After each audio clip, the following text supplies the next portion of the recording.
Mako Foster, merci d'être avec nous ce soir. Vous êtes présidente du comité Miss Tahiti depuis 2009.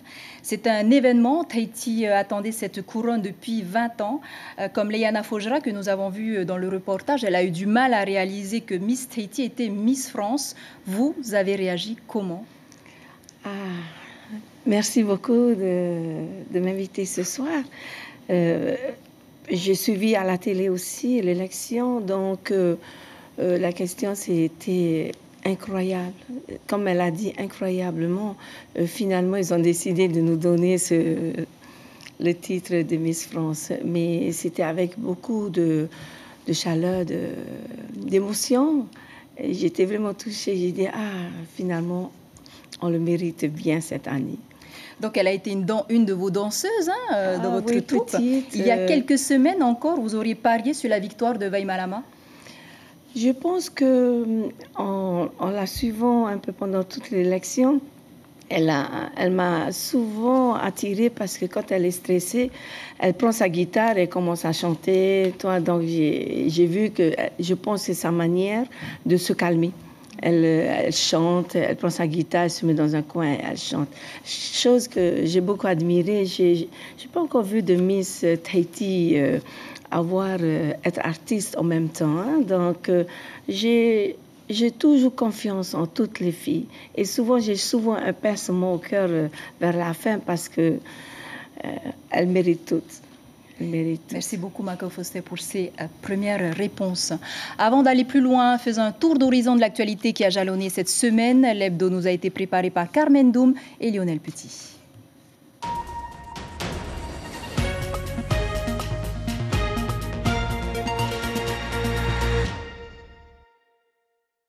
Je suis juste très émue et très reconnaissante pour tout ce que j'ai reçu.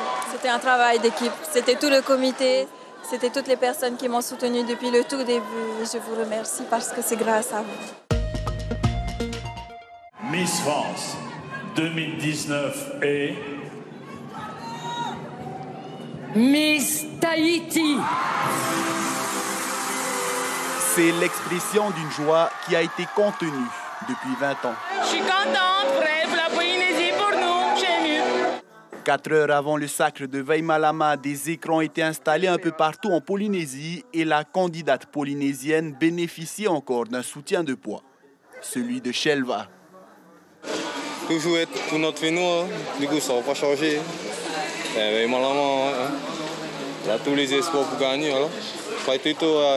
Direction la présidence, l'élection Miss France 2019 a commencé et là aussi les téléspectateurs ne tarissent pas d'éloges.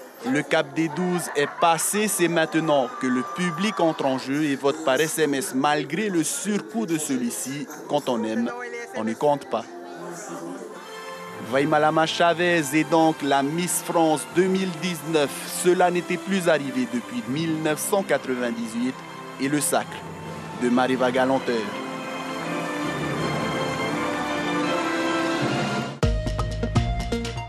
Miss Tahiti, c'était son objectif premier et elle a atteint son objectif. Miss France, c'est un plus. C'est énorme comme joie que j'éprouve. Et si, par chance, le public, aussi bien tahitien et surtout français, parce qu'ils sont les plus nombreux, s'ils pouvaient apporter leur soutien à Vai Malama. Ils ont eu 4 enfants et 12 petits-enfants qu'ils aiment tous autant. D'ailleurs, ils n'avaient rien remarqué jusqu'à très récemment. Et grâce donc aux photos de Dominique Pétras, que j'ai vu que, effectivement, elle a de beaux yeux, elle a de beaux traits. De beaux traits, disent-ils, fruit d'un métissage qui réunit la Polynésie, Wallis et la France. Mais Vai Malama, au-delà d'une tête bien faite, est aussi une jeune femme déterminée. Edna Tepava en 74, Mariva Georges en 91 et Mariva Galanteur en 99. 14 ans plus tard, Tahiti retient son souffle. C'est Miss Bourgogne, Marine L'Orphelin, qui recevra la couronne de Miss France 2013. Hinarani Delongeau, pourtant favorite au départ, devient sa première dauphine. L'année suivante, Mehiata Riaria, également très sollicitée par les sondages, devra elle aussi s'incliner devant Flora Coquerel. À son tour, Hinarire Taputufrol de peu, le titre suprême. Et encore une fois, Miss Tahiti devra se contenter du titre de première dauphine. Camille Cerf est élue Miss France 2015. Ari Veimiti Teyefitu et Vaya Ferron, elles se qualifient pour la finale. Elles porteront successivement le titre de deuxième dauphine de Miss France 2016 et 2017. Toutes ces reines de beauté polynésiennes ont touché le titre suprême du bout des doigts, mais sans jamais l'atteindre.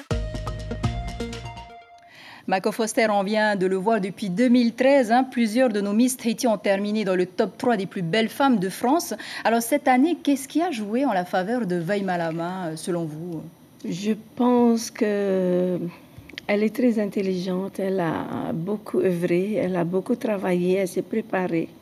Elle s'est bien préparée parce qu'on voulait qu'elle se présente 2 ans auparavant et puis elle a attendu. Elle a voulu terminer son master et puis revenir en force. Et en plus, avec le comité qui a bien soutenu, on croyait beaucoup en elle. En toutes les filles, mais par rapport à elle, elle avait un plus. Elle était sage. Oui, Pimpamutu, c'est enfin, wallisienne, elle était sage.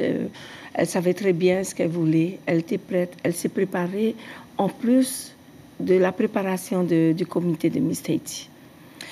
À l'époque, les Miss Tahiti n'avaient pas autant de soutien comme aujourd'hui. On voit aujourd'hui les comités de soutien qui se mettent en place, les réseaux sociaux s'y mettent aussi, les votes par SMS. C'était une autre époque par rapport à aujourd'hui. Expliquez-nous un petit peu. Oui, ça c'était une autre époque. On ne croyait pas beaucoup en Miss Tahiti, en fait, en ce temps-là. Et puis avec tout ce qui est venu se relier avec les réseaux sociaux et ainsi de suite.